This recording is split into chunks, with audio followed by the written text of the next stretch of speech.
Hey everyone, it's Alexander, the real Mr. Robinson. Welcome to the channel, and this is my review for Shang-Chi and the Legend of the Ten Rings, which is the 25th movie in the Marvel Cinematic Universe and the second of the post-Infinity Saga era. The movie stars Simu Liu as the title character, Shang-Chi. He is the son of the leader of the Ten Rings, Wen Wu, also known as the Mandarin. So for those of you who are still salty about Iron Man 3's depiction of the Mandarin, here you go, we got the real guy right here. It takes place after the events of Avengers Endgame, so for those of you who are wondering where exactly in the timeline this fits, there you go. Shang-Chi is living in San Francisco with his best friend Katie, played by Awkwafina, and they're both parking attendants. Not a glamorous job, but they seem pretty happy with life. Things start to take an unexpected turn though, when the Ten Rings comes back into his life, and his father pretty much is tracking down Shang-Chi.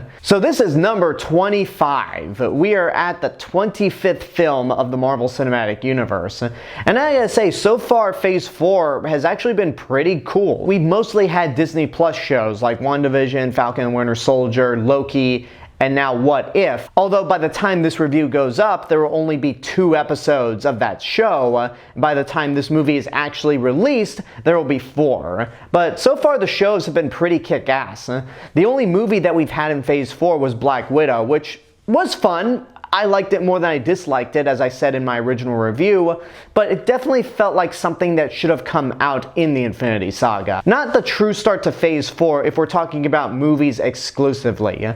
Shang-Chi is that start to Phase 4, and let me tell you right now, this kicks ass. I usually get more excited to see new properties within the MCU rather than old ones, and Shang-Chi, out of all the movies of Phase 4, might have been my most anticipated because it just looked the coolest. With Eternals, that last trailer looked really good, but I'm still kind of skeptical about it. Shang-Chi is the one that I was most looking forward to, and it actually might be, this is not hyperbole, it might actually be in my top 10 of the MCU. I liked it that much. For one thing, it has the best action of the entire franchise since Winter Soldier, and it even surpasses Winter Soldier's action at points, because the fight choreography in this movie is truly outstanding. It's a lot of practical and physical hand-to-hand combat, and not only is the fight choreography outstanding, but the sound mixing and sound design, when you hear those hits and punches, just really makes much more of an impact. The very first action scene we get with Shang-Chi is on a bus in San Francisco, and you've seen clips of it, whether independently or as part of the trailer, and everything that they show you right there doesn't even begin to describe how awesome the action is in that sequence. And there's never an action sequence in the movie that is dull or uninspired at all. Every piece of action in this movie is amazing. But of course, the action wouldn't really mean a thing if what mattered in these movies didn't really work out. And for me, in terms of the MCU, it's the characters. And Simu Liu as Shang-Chi is really charismatic. He does so well with the action scenes, but I also just like Shang-Chi's story in general. He was raised in a really tough and really demanding environment, and he decides to go off to try to start a new life. And throughout the course of the movie, he has to really come to terms that his past is going to catch up with him, and it's just a matter of embracing every bit of his past, whether it's good or bad. And it makes for one of the more interesting origin stories in terms of comic book movies. You also have Aquafina as Shang-Chi's best friend, Katie, who is not a character from the comics, a completely original creation. And Aquafina at points can be hit or miss. I like her more often than I don't. The only time I can think of where I didn't like her was in Ocean's 8. But everything else I've seen her in, she's been pretty good. And I think in this movie right here, considering that the MCU is definitely more comedic overall, Awkwafina, I think, fits perfectly.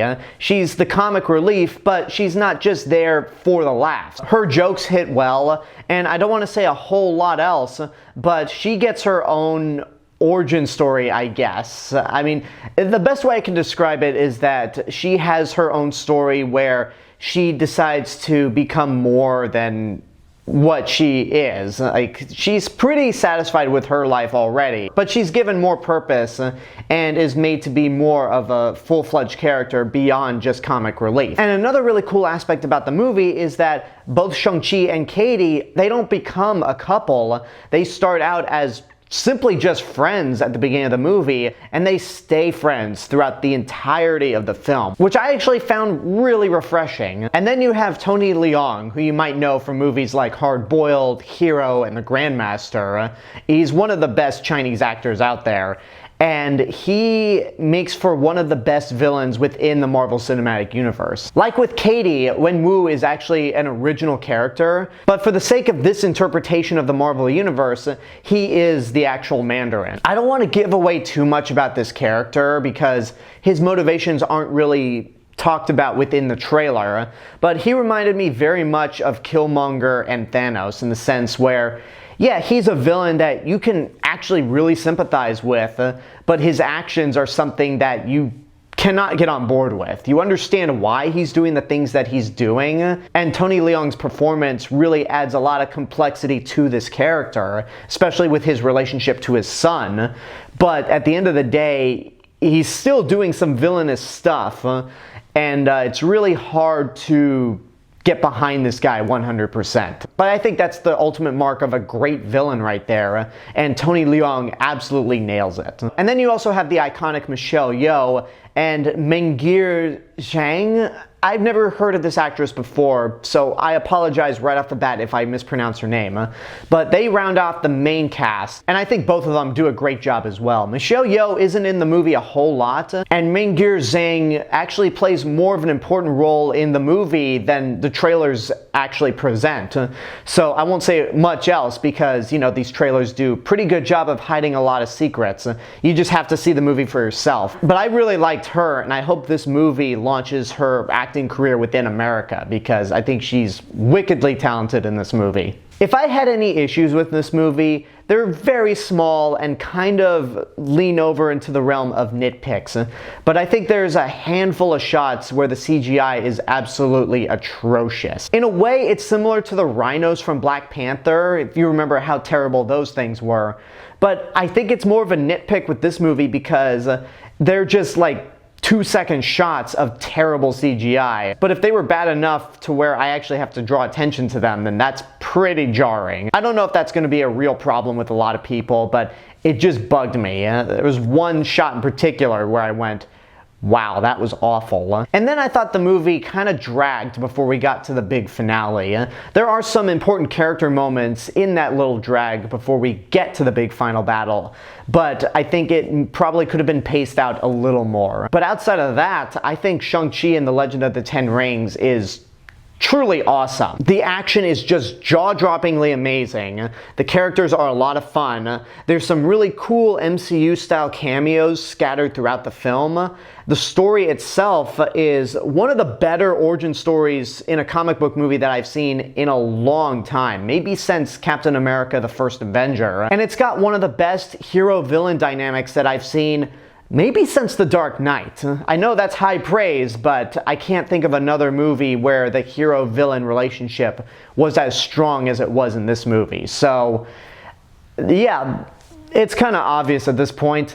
Get off your ass and go see it right now. I absolutely love this. Now, in terms of where it ranks within the rest of the Marvel Cinematic Universe, it's currently at number 7, right above Black Panther, but below Avengers: Infinity War. My opinion on this might change when I rewatch the movie again, because I am planning to, but that's where it stands right now. That seems like very high praise, and considering the shirt that I'm wearing, I know a lot of people might be accusing me of being just an unapologetic Marvel fanboy, but hey, I like what I like, and I'm very honest about what I say. If I was a completely unapologetic Marvel fanboy, I would have been with everyone else in saying that Loki is one of the best the MCU has made, and I don't think it's even the best Disney Plus series set in the Marvel Cinematic Universe. So I'm very honest about my opinions, and I'm being truthful to you right now that Shang-Chi is one of the best films within the MCU. It's in my top 10, and it's hands down going to stick around in my top 10 of 2021. I dug it that much. And there you go, that's my review for Shang-Chi and the Legend of the Ten Rings. This review is coming out just as the review embargo has been lifted. So it's going to be a little more than a week before the movie is actually released to the general public.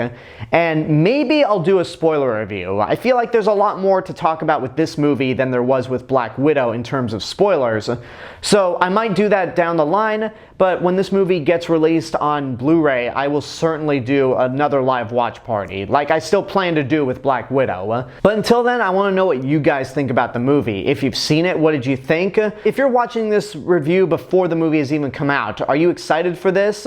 If not, why? Whatever the case may be, let me know in the comments below. And until next time, this is the real Mr. Robinson telling you there is only one. Hello everyone, I just wanted to say thank you all for watching my review for Shang-Chi and the Legend of the Ten Rings. Make sure you like the video, subscribe to the channel, and hit the bell button to get notifications.